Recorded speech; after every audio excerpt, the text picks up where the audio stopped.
पहले तो ये समझिए कि तिलक होता कितने प्रकार का है। 3 प्रकार का। पहला तिलक धार्मिक तिलक होता है, दूसरा तिलक सामाजिक तिलक होता है, और तीसरा होता है सांस्कृतिक। संस्कृति को लेकर के जो तिलक लगाया जाता है वो तिलक। अब तीनों तिलक कैसे लगाते हैं और क्यों लगाना चाहिए जानते हैं क्या आप लोग? पहला तिलक धार्मिक तिलक, धर्म स्थानों पर लगाया जाने वाला तिलक। भगवान की पूजन, अभिषेक आदि अनुष्ठानों में जो तिलक लगाया जाता है वो धार्मिक तिलक कहलाता है। और धार्मिक तिलक लगाया जाता है चंदन से। बहुत से लोग केसर का प्रयोग करते हैं और कुछ लोग हल्दी का प्रयोग करते हैं। तो धर्म स्नेही महानुभाव, केसर और हल्दी दोनों चीज गर्म होती हैं। यदि मस्तक पर आप केसर या हल्दी का तिलक लगाओगे तो दिमाग भी गर्म रहेगा। शास्त्रों में कहीं नहीं लिखा केसर का तिलक लगाना चाहिए। शास्त्रों में चंदन के तिलक का वर्णन है, और वो भी तिलक आज्ञा चक्र पर लगाना चाहिए। कहाँ पर? दोनों भौं के बीच में आज्ञा चक्र पर तिलक लगाया जाता है, क्योंकि चंदन शीतल होता है, और वो शीतल चंदन जब आज्ञा चक्र पर तिलक के रूप में लगाया जाता है तो वो हमारे आज्ञा चक्र को नियंत्रित करता है, अर्थात हमारी याददाश्त को बढ़ाता है और हमारी बुद्धि को, अर्थात हमारे निर्णय लेने की शक्ति को दृढ़ करता है।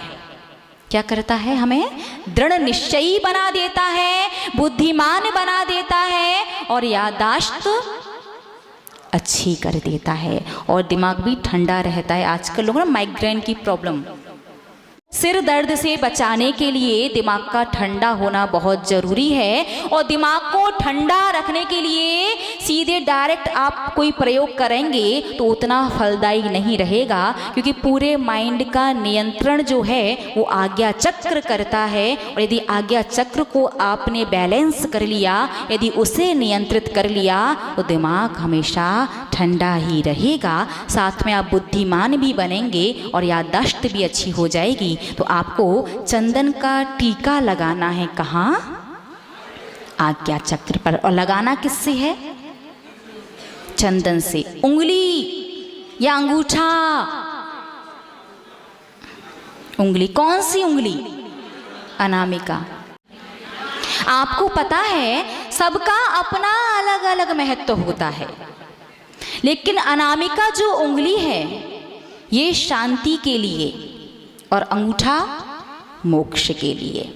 यदि आपको बिंदी लगानी है तो अनामिका उंगली से लेकर के ऐसा टीका लगा लीजिए, और तिलक लगाना है आपको ज्योति की तरह, तो अनामिका उंगली से पहले बिंदी लगाओ और उसके बाद अंगूठे से उसे तिलक का रूप दे दो। क्योंकि शांति चाहिए कि नहीं चाहिए? अरे चाहिए। जीते जी शांति से जी लो, ताकि मरने के बाद आपके परिवारी जन को शांति विधान ना करवाना पड़े। तो शांति से जीवन जीने के लिए आवश्यक है कि आपका मस्तिष्क जो है, आपका दिमाग जो है वो ठंडा रहे। और वो ठंडा कब रहेगा?